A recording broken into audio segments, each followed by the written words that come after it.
Hello everyone, my name is Vinayak Ananthan and I welcome you all to another episode of PowerPitch video series. Today we have a very special guest with us. Now we all know that graduating from IIT is considered a prestigious accomplishment in India. The man of the hour has not only achieved this, but he also obtained his master's and PhD in aerospace engineering from Texas A&M University. His impetus to gain knowledge and acumen has empowered a number of organizations, both private and public, including the Kerala Knowledge Economy Mission. He has dabbled his hands in both the education and entrepreneurship and is currently steering the Trinity College of Engineering in Trivandrum. It doesn't stop there. He has also contributed to the field of literature and arts. As a man of many talents, PowerPitch presents to you Dr. Arun Surendran. How are you doing today, sir? Good. So, shall we get to the questions? Sure. So, my first question to you is, what has encouraged you to pursue your career path? Well, I think I've been extremely fortunate to have been born in an Indian, especially Kerala, upper middle class family. And both my parents were employed. My dad worked for the Central Bank of India. My mother retired as AGM from the Reserve Bank of India. So, since both of them were with very secure pensions, there was never any pressure on me to, have a career, make a salary, or provide for home or anything. Even medical insurance there would cover. So, I am extraordinarily lucky to have been born that way, and then extremely lucky to have been born in a great city like Trivandrum, where you get exposed to all the international culture right from the beginning. This is such an ancient city. I remember we had visits even during our school days to the Russian Culture Center. We used to have a German news subscription and things like that. And I grew up with a great set of cousins and uncles, not very old, but sort of like the 10-year gap. So that gave me the opportunity, both the financial freedom as well as the cultural exposure, to kind of pursue whatever it is that comes my way. And I lived in Vellayampalam, I still live in Vellayampalam, where the neighbors and also the schooling at St. Thomas, first it was Chinmaya and then St. Thomas. I had the older brothers and sisters, the senior students, who were all in pursuit of IITs. So there was a fascination of doing engineering and then doing it in the premier institute in India. So St. Thomas had a culture of academic excellence. So that allowed me to pursue. I thought I should study in the best place in India and the biggest city in India. So I went to IIT Bombay. And I wanted to I did aerospace engineering, primarily because it was the most glamorous engineering I could find in the list of engineering fields that are offered. Somehow it looked like quite similar to learning the flying machines would be great. So Bombay was a tremendous experience. A lot of engineering I could gather. Then again it was Bombay, so the exposure became even wider. So the tradition in those days, this was 2000, was that everybody graduates and leaves, because at that time we used to still worry about brain drain and everybody going abroad and what happens and so on. So it was a very natural thing for me to apply for universities. I had cousins in the US at that time. So with the help, I applied for a few universities. Texas A&M offered me a great scholarship to go and pursue masters and PhD. There I had a kind of shift in my career choice, because from engineering, my research was primarily on stock market modeling. At that time, nobody was calling it artificial intelligence. We were just calling it pattern recognition, trying to see if data has any patterns, or data mining and things like that. Very fascinating, a lot of coding. So, and I also had the opportunity to be the teaching assistant to aerospace vehicle design course. So, which was like the undergrad students would be making scaled down radio control aircrafts to fly. So that again gave a lot of hands-on exposure. Taught me the big difference between the education systems, about how much hands-on US is and how the students come out prepared. So I did a very long PhD we wanted to create a startup there. So partly that startup culture, and partly it was a huge university, old university, all kinds of departments. So I could pursue varied interests. Like theatre was always a point of interest for me in IIT as well. So I continued that. We did a lot of dramas at Texas A&M. They had a big theatre school. Plus economics and econometrics and things like that. So I could get my hands on a lot of things. Then, fortunately or unfortunately, the great economic downturn happened in 2009. The Lehman Brothers collapsed and markets were in shambles. So, coincidentally, 2011, my sister was getting married. I hadn't been back to India for quite a few years. So I came back, decided to pursue the interest there sitting here because internet connections were much better and so on. And but at the back of my mind, I've always wanted to be in a campus because there is something about being connected to the younger generation, the vibrancy, the ideas, the kind of energy that the younger generation has. I love campuses being fresh idea places. So I met with Dr. Thomas Alexander, the chairman of Trinity, who manages the Al-Adhar group. He's a Oman-based billionaire. So he very casually one afternoon he asked me if I would be interested in managing a campus because then he would be interested in running it, and then that's how Trinity happened. And I could get into education system here in Kerala. Along with that, the startup scene was building then, 2011-12. The Technopark TBI was still TBI. It was not renamed as Kerala Startup Mission yet. So that culture was beginning fresh. We tried to do something different because I figured that it was the faculty who were being left behind. So we started faculty entrepreneurship in Trinity. The one-liner was very simple, that we wanted to run an engineering college like a medical college. So professionals should be teaching the next generation. Good engineering should happen. So with that vision, so it's a college with just the core engineering branches, not large number of students, but we are interested in creating all-round development leaders and so on. So that helped me. And once again, being back in Trivandrum, being at home, helped me pursue the other interests. Like I have interest in theatre and writing and acting and so on. So that we have an avenue. Once you are in a campus, you get to pursue that. Plus, I work with the Startup Mission. I work with a Defense Research and Strategy think tank. Kerala Knowledge Economy Mission. That has been the latest, in which I think we can make significant contributions because that's the way the society is getting aligned. And now I also get to work with the Indian Knowledge System Division in Delhi, the Ministry of Education, which is to explore all that is good and must be preserved from the past and brought into the lifestyle of the future. So technically I'm not a career person. I'm completely open to all the opportunities that come in, opportunities where you can innovate. I love meeting people, which I think a core engineering career wouldn't have given me. So I enjoy the exposure that education brings, and especially youngsters. It's just fascinating the way culture is changing so rapidly and the aspirations are changing so rapidly. So that's in a nutshell my autobiography. So, what was the most challenging moment in your career path, and how did you overcome it? The most challenging career was you come loaded with all these expectations of what you're supposed to do in career. So I had the IIT education, absolutely wonderful campus to me. Then Texas A&M. So somebody who spent 11 years in US, it was a big challenge to take that leap of faith and come back to Trivandrum.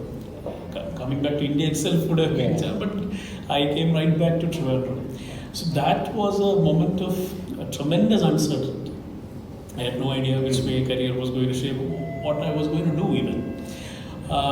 So that moment, I think the confidence was that we went through this financial crisis in the US and somehow survived. And I realized that, part of my research allowed me to read a lot about behavioral economics and works of Daniel Kahneman, the great work that they've been doing. which talks about the cognitive biases that we have. So Kahneman was once asked in a nutshell to say what is the most crucial finding, or if he could distill his entire Nobel literature work, the corpus of the work, into some very simple advice, what is it that he would give? And he gave this incredibly simple sentence that nothing is as important as you think it is while you are thinking about it.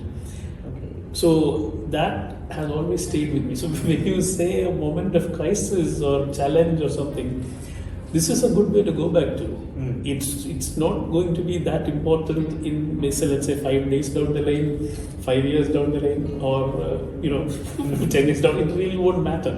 So that way, everything that comes my way, I have learned to look at it as an opportunity rather than a challenge.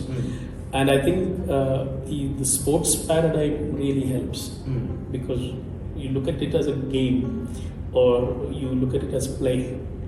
I mean, you don't have to take life very seriously. Yes. You can play with it. My PhD advisor used to repeatedly say this is one of his favorite catchphrases too. Just play with it. So, some new technology or now some new theory to try, is just play with it, which means you have an encouraging, protected ecosystem, but it has rules and constraints and everything. But then tomorrow you can come back and play again.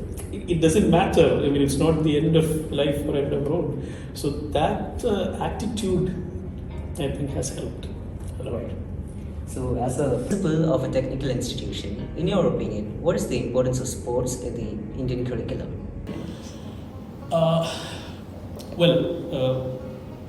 We have to qualify that as a principal of a technical education institution in Kerala and in Trivandrum. Yes. So the cultural context is very different. See, Texas A&M has a fabulous engineering school. It has top-ranked schools in different branches. But we also send a few dozen Olympians to every Olympics. So from a university, people go and take part in Olympics. So you can imagine the kind of sports infrastructure and the importance. The stadium inside Texas A&M, the American football field, can host 100,000 people. And it's always packed whenever there is a game. The Air Force flies over during the Saturday afternoon games.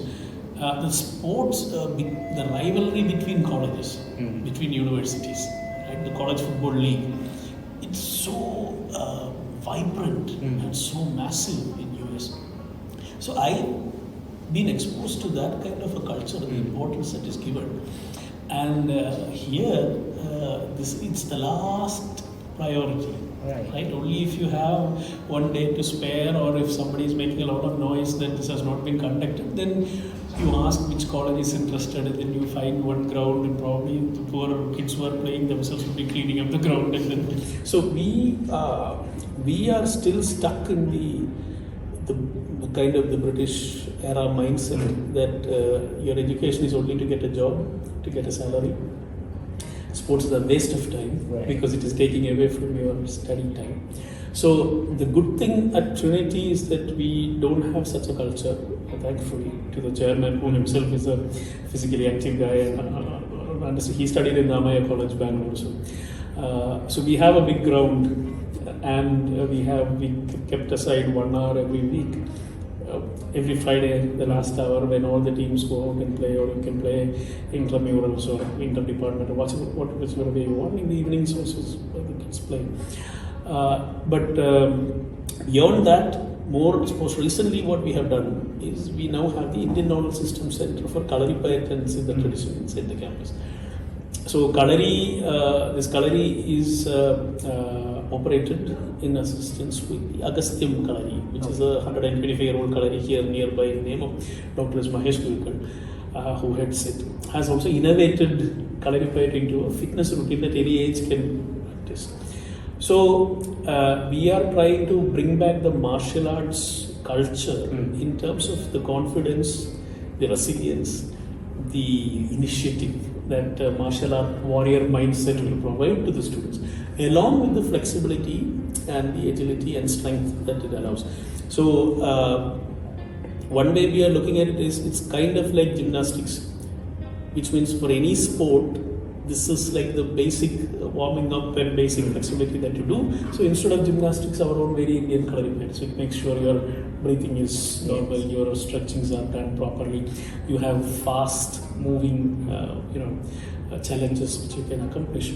So I'm trying to work that more into the culture.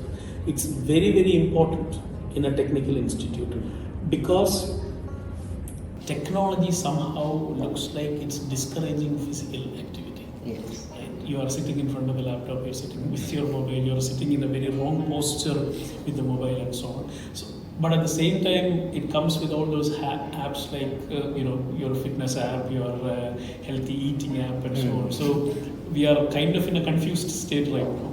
But I think more and more technology should come in to help people measure. That's why I love what iCore does, because as an individual, if I am able to have track of how my performance in sports, how my physical strength and endurance is improving, that will help me, because we live in highly quantified times. We want to see what percentage I have improved or what is the score that I have given. So the national education policy, which tremendously encourages sports, and we also have the Bharatiya sports coming in, Bharatiya games are being introduced in schools. In higher education, they are allowing something called the personal credit bank, academic credit bank. So even if you are doing BTech, now you are allowed to take courses from any university, any college, based on your interest for a few courses. So which means you can go and take a course in music, you can take a course in veterinary science, you can take one in agriculture, there's one in English, one in theatre, and they will all get counted into your academic credit. I think in the next few years, we will end up with credits being given to sports as well. So you complete your mechanical engineering with a minor degree in Kalaripayat or Karate or something. Right. It should be possible. So that kind of reorientation of technical institutes are very important, because your mind-body balance primarily comes only from sports. We are having so many disturbing news about youngsters dying of heart attack and things like that. So I think the society has slowly recognized it's very important to have a thrust for sports. We can see that even in the Kalari, 700 people practicing and more are coming in as part of the district championship and so on. So I think it will happen. There are numerous badminton academies springing up. We can see a lot of turfs around, so that sports is becoming more and more mainstream. And it's a good thing. So let's see where things are headed. So having studied in both the US and India, what do you think is the key factor which could make a difference in the Indian educational approach? I can quote Scott Kelly, the very famous astronaut who spent maximum time with the International Space Station. So Scott Kelly's autobiography is called Endurance, literally, for having endured that tough act. He, in Endurance, he writes about the contrast between Russian education system and American education system, because he had to go through a bit of Russian education system as well before taking off. So he says, see, in US, if the school teacher says today's lesson is how to mail a parcel to your relative, then the teacher will come to the classroom with a cardboard box and something to be mailed, and she would ask all the students to bring their own parcels to send, and then they will all see how it can be packed, how to write the address. Then they'll take it to the post office and find out how much stamp to be affixed and all, and they mail it. And then you are told that you now know how to learn, how to mail a parcel. He says that the Russian education system, if it is how to mail a parcel, they will start with the pine forest of the tundra region from where the cardboard is manufactured. So by the time we finish studying about tundra forest, the semester is over, but you get your degree in mailing the parcel. You haven't even started. We are far worse. We talk a lot about theory because we are still stuck with the exam system. The first Indian universities set up during the British times in Lahore, Bombay, Chennai, they were actually exam boards. They were not universities. They were set up by the British because they didn't have any confidence in Indians judging themselves and so on. So we will conduct exam and see how good you have become. Unfortunately, it's the same thing continues. Especially in Kerala, it looks like the only interest of the university is conducting the exam, declaring the result, then revaluation, this, that, and so on. So once you are stuck with this is the criteria, and that's basic human nature.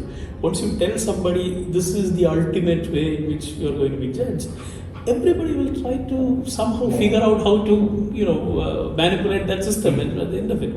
So unless we take that away, and then we cry about people not being employable, people not having competences and everything. They are highly competent in the only thing that they need to be competent, which is writing the exam. And I think there is a kind of addiction that people who, even after clearing the exam, they'll keep on writing exams. I know people who have cleared PSC, they have landed a decent government job, but still they continue to write as if they cannot stop themselves from writing exams. So we have created this false idea of competence. And the way people are judged based on how they did in an exam and so on. While the people who actually have a healthy life, a reasonably good contribution to the society actually come from people who have made some hands-on experiences during their education period. So fundamentally, we have to rethink how we are going to assess the students. Because right now electronics and computers will allow you to set any kind of challenges and judge anybody. So let people find out their competence or the area of skill that they require. Let them compete there with themselves, create their own benchmarks and keep moving ahead. And let's have systems where we give them credit for doing that. Instead of, right now our system is only sorting. It is not supporting. We bring these thousands of students and we create an exam which will sort them. Then where is the support? So if each individual will have their own flair, the system should turn towards a supporting system. We have been independent for 75 years. It's time we start thinking about how each individual Indian child can be supported to bloom into whatever is best that they can be, instead of simply sitting and sorting and depressing people at a very young age by setting some kind of things which doesn't fit everybody. So I think that's the big change, and part of NEP 2020 has been in that direction. Kerala also has been thinking along that direction by introducing variety of stuff. So there is hope, but it can't come soon enough. So let's hurry through with that change. Say no to drugs and yes to sports. What is your take on it? It's absolutely vital. We are having so many anti-drug campaigns that it has now almost become ridiculous. The kind of sloganeering and poster making, and everywhere you look, you will only see the word drugs. The say no part is written very small. So it's just reminding people about how commonly available drugs are, and you need to be constantly thinking about it, worrying about it, and so on. But we are not providing our students with alternative support systems. Again, why do people get into drugs? Why do youngsters? What is attracting them? Okay, is it money? Is it a kind of totally not being aware of their? So are their surroundings so bad that they don't want to be involved at all? They just want to zone out. Is it because it is creating a sense of coolness, or is there a gang they would like to belong? So then, what are the alternate healthy friendships that we can provide, healthy networks that we can provide, healthy outlet for energy that we can provide, healthy career prospects and potential for life that we can provide? For that, there is no answer. We are not providing even public places where youngsters can go and sit now. Look at the way Manaviyam Street is still so badly lit, horribly lit. Nobody is bothered about that. Nobody is making changes to that. So the easiest alternative is sports. because it involves the body and it demands a level of fitness from you. There is no way these two things cannot go hand in hand. You cannot be taking drugs and at the same time hoping to perform very well. Secondly, if it is the sense of belonging that youngsters are looking for, then this is it. Belong to a team, belong to a passionate pursuit of excellence or something which you can provide. Because see, I've seen in the Kalari, if you people who come to the Kalari and practice Kalari play, there's no way they can even entertain the thought of going after drugs, because you need to be at your peak performance.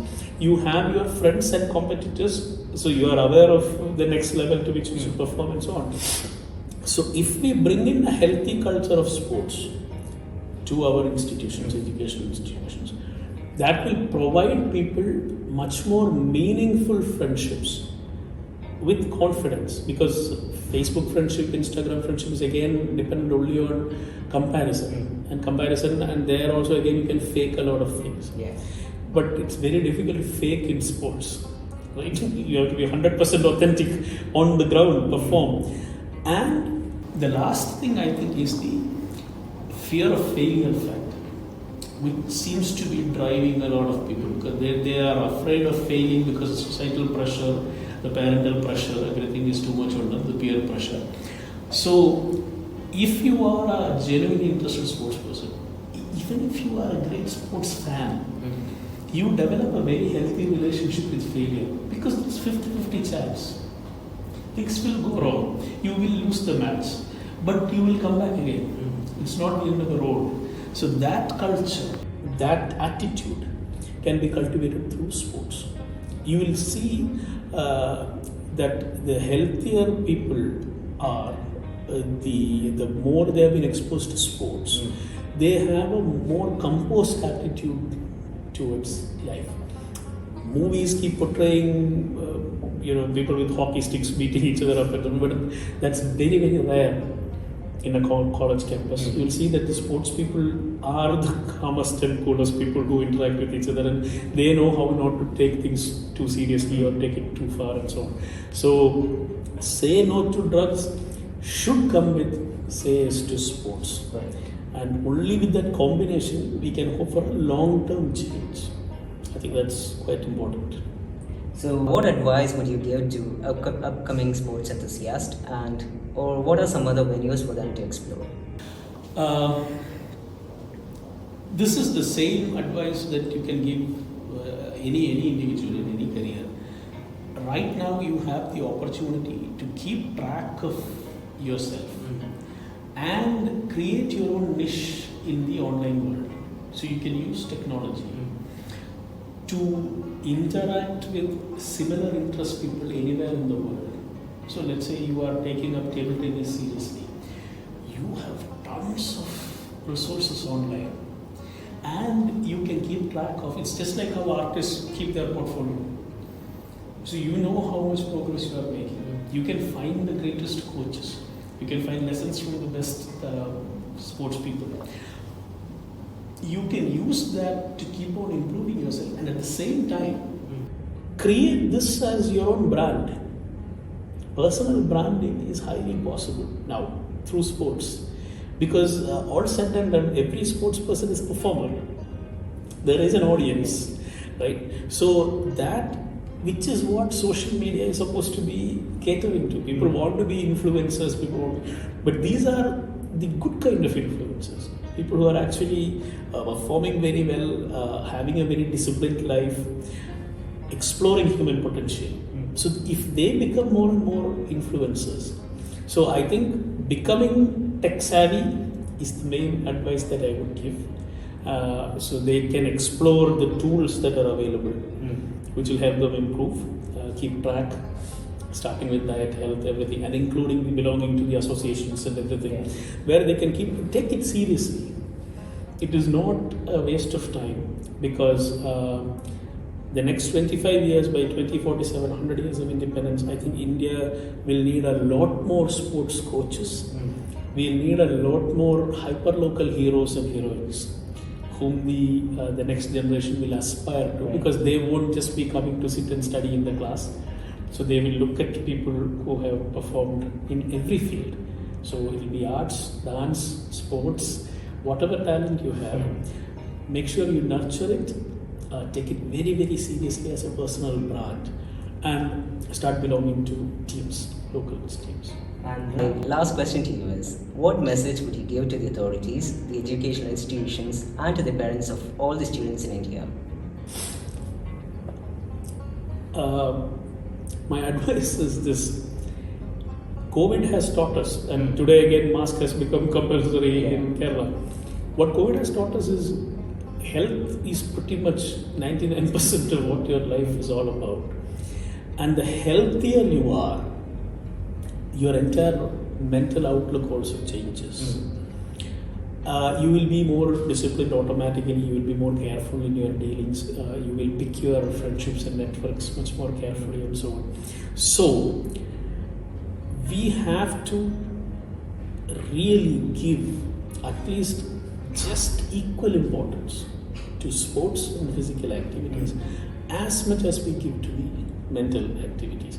So any educational institution, any parent should make sure that while the brain is being helped form and grow and create things, the same importance be given to body, because without that body the brain cannot operate. And the healthier the body, the better balanced the person would be. So we'll have to start taking the time out and making sure that equal importance. There need not be over importance or less importance, but equal importance to the body just as much as we give to the mind. Right. Because otherwise it's only exceptional people who have extremely great working minds, but the body is not so great for a regular human being. And we have had this culture. Kerala for centuries was a very healthy place. Like Kalari used to be the traditional education system. So 6-7-year-olds are dropped at the Kalari. So there you start with physical exercise, but you learn all the other subjects as well. So you start with preparing your body, just like if you go for Kalamandalam, Kathakali, learning something. Your flexibility, your agility, everything is prepared because you need that healthy individual into which we can home.